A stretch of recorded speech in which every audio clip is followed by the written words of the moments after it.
Bom dia, boa tarde, boa noite, senhores. Tudo bem? Com vocês, professor Rodrigo Cesário. Hoje, dando início ao curso de Geometria Espacial. Bom, Geometria Espacial, vocês bem sabem, que é aquele curso focado em turmas como SpaceX, AFA, EFON, Escola Naval, IMITA, ESA, EA, entre outros desse modelo de oficialato. E a gente vai começar, não sendo redundante, pelo início, obviamente, que é quando a gente costuma falar de prismas.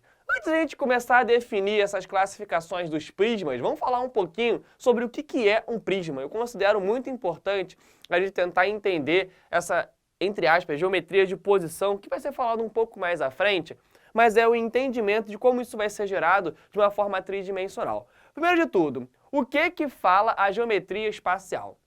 Geometria espacial, na verdade, é o entendimento, como o próprio nome já diz, do espaço. Ou seja, o espaço ele é medido num sistema de coordenadas de R3, ou seja, x, y, z. É tridimensional. Então agora, diferente da geometria plana, que a gente estava acostumado a trabalhar apenas com R2, que trabalha apenas o x e o y, agora a gente vai estar trabalhando com o x, y, z. Então, na maioria das vezes, a gente vai estar medindo não mais agora o que a gente fazia de áreas, que até vai acontecer, mas a gente vai estar agora fazendo a interpretação de um volume, de algo que é representado numa superfície, área da superfície, diferente da área do plano. A superfície define a ideia do tridimensional. Então isso vai ser a geometria espacial. Bom, para começar, o primeiro tópico, que são elementos nos nossos chamados poliedros, que são interpretados, e denominados, a gente vai falar sobre o prisma, que é muito importante nesse nosso tópico. O que é o prisma? Vou fazer aqui uma ideia bem chula. Vamos pensar em um plano mais ou menos assim, tá? Como é que o meu toque não me permite fazer uma coisa tão horrorosa assim. Calma aí. Fazer assim um melhorzinho. Pronto, agora melhorou. Nosso plano, tá? E aí eu tenho outro plano aqui embaixo. Esse plano ele vai estar aí a uma distância h desse plano. Plano θ, plano beta. No plano θ, eu tenho, sei lá, vou botar assim, quadrado. Aí, suponha que eu tenha uma fonte de luz aqui em cima, tá? Que seja exatamente perpendicular ao nosso Sol, ou seja, perpendicular aos nossos dois planos. Essa fonte de luz vai emitir esse nosso quadrado aqui, ou esse nosso polígono, tanto faz, e refletir uma sombra lá embaixo, de tal forma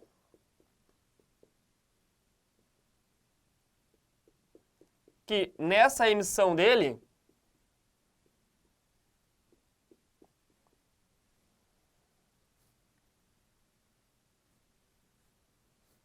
ele vai definir para a gente essa estrutura. E aí essa estrutura a gente vai chamar de prisma. Então independe da nossa base, Cesário. Isso, independe da nossa base. A base sendo um polígono, ela vai refletir automaticamente esse mesmo polígono para o outro plano, formando essa estrutura, onde a altura desse prisma é o nosso h, que é a distância entre os nossos dois planos. Então, um prisma sempre vai ter a base superior sendo igual à base inferior, e aí definido por uma altura. Tá? Na maioria das vezes, na verdade, não na maioria das vezes, mas em todas as vezes, você vai ter as laterais, tá? As faces laterais, que são os planos laterais que formam esse nosso prisma, sempre definidos por retângulos ou quadrados, dependendo de qual seja esse nosso prisma, tá certo? Então, isso é basicamente a ideia de um prisma. E aí a gente cria essa ideia tridimensional. Bom, então quem é o nosso primeiro prisma? É quando eu tenho num plano superior um quadrado, reflete no meu plano inferior esse meu quadrado, de tal forma que a altura entre esses meus planos define exatamente o lado desse nosso quadrado que define as bases. Ou seja, esse cara é o nosso cubo. Esse cara é o nosso cubo.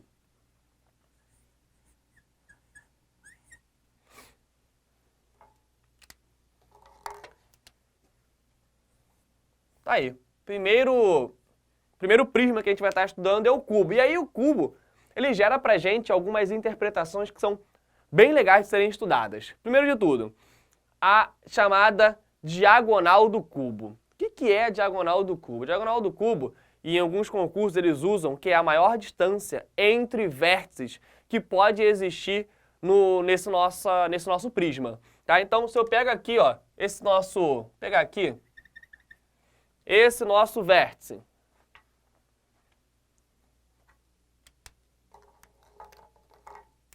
E aí ligo ao vértice oposto a ele inferior. Vai ser esse cara aqui.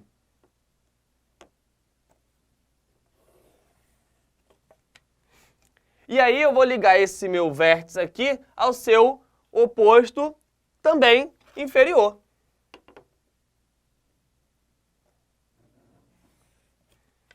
Eu acabo formando esse meu triângulo aqui, ó. E aí vocês vão ter que ter um pouco do olho um pouco mais clínico, porque lá na geometria plana é difícil a gente conseguir enxergar essas interpretações. Aqui, quer dizer, lá é mais fácil, aqui vai ser um pouco mais difícil.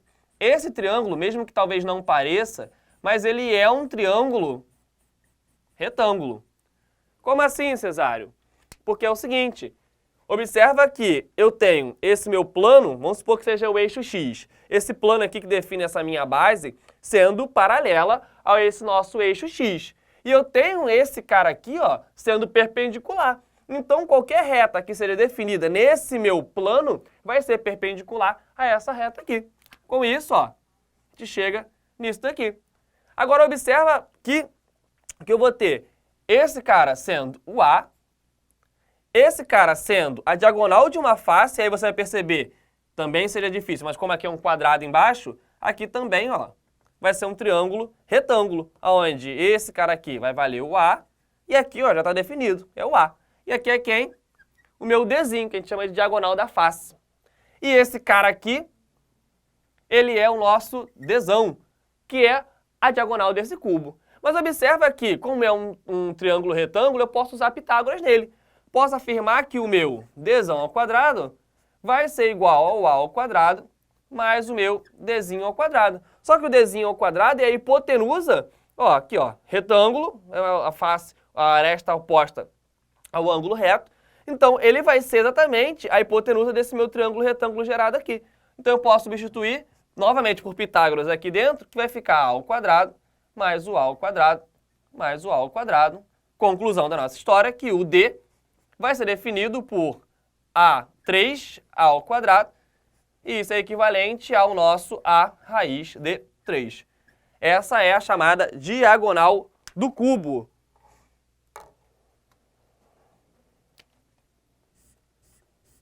Essa é a nossa diagonal do cubo. Bom, daqui, e isso acaba sendo uma fórmula meio que generalizada, generalizada, de um volume de um prisma. O que é, então, o volume de um prisma? Não importa qual seja esse prisma, já sabendo que o prisma vai ser aquela representação do plano superior e o plano inferior, então eu vou poder afirmar que o volume de um prisma ele vai ser, obrigatoriamente, a área da base vezes a altura. Bom, só que aqui está falando do volume do cubo, que é um prisma. Eu sei que a base do cubo é um quadrado de lado A. Então eu vou ter o que? A área da base A ao quadrado. Vezes a altura. E a altura dele continua sendo uma aresta A. Dado isso, eu vou ter o quê? A ao cubo. Tá lá, então, o volume de um cubo. Tá? E para poder fechar a ideia do cubo, que gera essas interpretações que eu estou marcando de vermelho, a gente vai falar sobre a área da superfície, que é outro ponto que é cobrado demais nos concursos militares. É interpretar quanto que vale exatamente essa nossa área total do cubo. Como é que é feito isso? Normalmente a gente acaba fazendo uma planificação desse sólido. Se você pega, corta aqui, ó, sei lá, pega esse cara e faz um corte nele aqui, ó. Aí joga para cá. Você vai ter meio que uma estrutura mais ou menos assim, ó.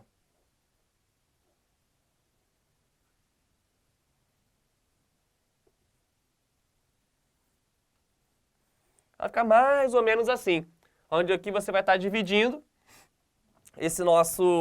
essa interpretação, ver se fica uma coisa um pouco mais tranquila de observar. E aí eu vou fazer o seguinte, eu vou pegar essa caixa, esse pedaço aqui, vou dobrar e vou jogar para cima. Aí eu vou pegar esse cara, vou jogar para cá e para cá. Aí a caixa vai ficar meio que fechada nas laterais. Aí eu vou pegar isso daqui, ó, e jogar para cima. Aí vai ficar fechado todas as laterais. E esse carinha aqui é o que vai por cima, que é esse carinha aqui de cima, tá? E aí a planificação. Mas observa que são todos o quê? Quadrados. De lados o quê? A. São quantos? 1, 2, 3, 4, 5, 6. Então eu tenho 6 quadrados de lado A, compondo exatamente a planificação desse meu cubo. Então, quanto que vale a área da superfície? Bom, a área da superfície cúbica é definido por 6 vezes a área de uma face. Mas a área de uma face é A ao quadrado, então eu vou ter o quê? 6A ao quadrado, tá certo? Então tá aí a ideia gerada do cubo. O bom é que as interpretações que são levadas do prisma são rápidas, a gente não vai perder muito tempo falando sobre elas, mas que é importante a gente mencionar. Vamos fechar então aqui falando sobre esse outro modelo de prisma que também é muito cobrado, que é o paralelepípedo. Que na maioria das vezes o cara fala como sendo paralelepípedo reto retângulo, porque ele vai ter a base sendo paralela o plano, né, do eixo X, e aí ele fica reto retângulo, porque qualquer interpretação da altura vai ser perpendicular ao nosso plano que define a base.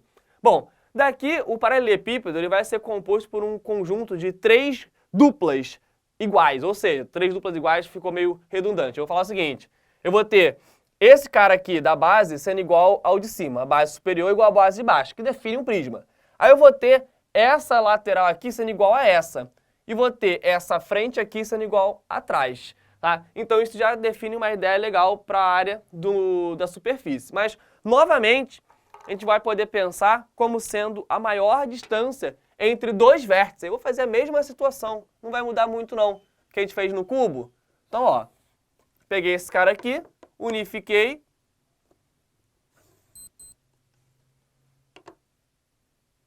ficou assim. Novamente, um triângulo retângulo, gerado aqui no interior.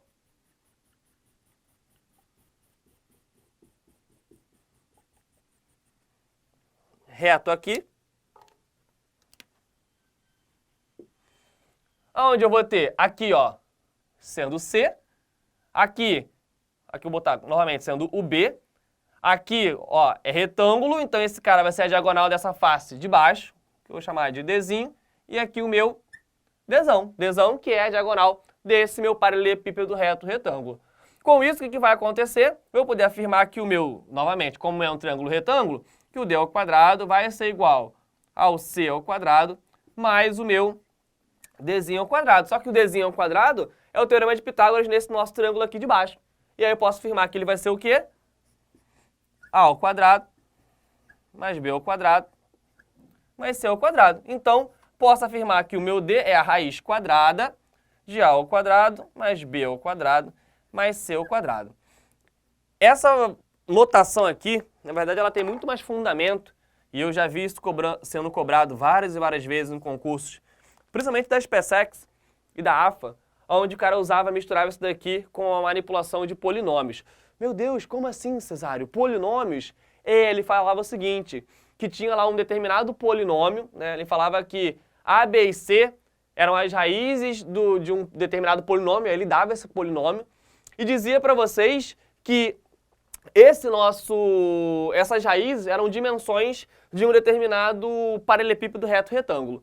E aí ele pedia para você determinar a diagonal desse nosso paralelepípedo. E aí, como é que tu vai fazer? Mas tu já sabe que vai ser A ao quadrado mais B ao quadrado mais C ao quadrado. O problema é que as raízes que eram geradas lá eram horrorosas. Eram duas raízes complexas, uma outra raiz que não era muito bonita, e para você tentar interpretar não seria a melhor ideia, né? E aí, o que ele pedia, na verdade? Era para você criar uma identificação das relações de Girard. Né? Você tinha que lembrar que esse cara aqui, ó, A ao quadrado mais B ao quadrado mais C ao quadrado, seria basicamente, pegando A mais B mais C ao quadrado, isso vai ficar A ao quadrado mais B ao quadrado mais C ao quadrado mais duas vezes o produto 2 a 2, AB, AC, BC. Aí tu joga esse cara para cá e tu vai perceber que A ao quadrado mais B ao quadrado mais C ao quadrado vai ser igual a A mais B mais C ao quadrado menos duas vezes AB mais o AC mais o BC. Aí tu vai lembrar que esse cara aqui, ó, é a soma das raízes, normal, e esse cara aqui é o produto 2 a 2 entre essas raízes, relações de Girard. Então o cara misturou geometria espacial com essa ideia de polinômios para conseguir identificar o problema, mas você só conseguiria, óbvio, se você soubesse isso daqui, senão não faz muito sentido, né? Ter que ficar fazendo isso lá na hora da prova seria muita loucura. Bom, daqui para a gente poder fechar, novamente a gente vai ter que o volume desse nosso... Ele já sabe que o volume do prisma é essa representação. Então, o volume do paralelepípedo, ele vai ser dado pela área da base. Quem é a base aqui, ó? AB, que é um retângulo. Vezes a altura, que vale o quê? C. Pronto. ABC. Tá aí, então, o volume de um paralelepípedo reto retângulo. E, da mesma maneira, como é que eu vou calcular aí a área da minha superfície? A área da minha superfície desse paralelepípedo? A área desse paralelepípedo vai ser o seguinte: se eu planificar esse cara, vai dar para perceber que eu vou ter, como eu já disse no início, uma base inferior, que é o retângulo, a mesma coisa esse retângulo. Aqui um outro retângulo e aqui um retângulo. A face, retângulo e um retângulo. E dá para perceber então que se eu somar essas áreas, eu vou ter essa área de baixo, que é o AB, com mais o AB. Vai ficar duas vezes o AB. Aqui eu vou ter a mesma coisa, ó, BC, BC, mais duas vezes o BC. E AC, lá de trás, AC, mais duas vezes o AC. Ou seja, isso vai ser duas vezes o AB, mais o BC, mais o AC. Olha que perfeito! Dá de novo aquilo que a gente falou da parte das relações de Girard, produto 2 a 2. Então você consegue também descobrir a área da superfície, né, desse paralelepípedo reto retângulo, fazendo uso de uma ideia gerada em equação do terceiro grau. Seriam aí as três raízes A, B e C, tá bom? Daqui, então, a gente fecha esse primeiro momento envolvendo a ideia de prismas. Tá aqui bem geradinho, tá certo? Bom, espero que vocês tenham gostado. No próximo vídeo a gente vai estar evoluindo um pouco nessa ideia de prismas e adentrando naquele modelo de pirâmides, tá certo? Obrigado pela atenção de todos e até, galera!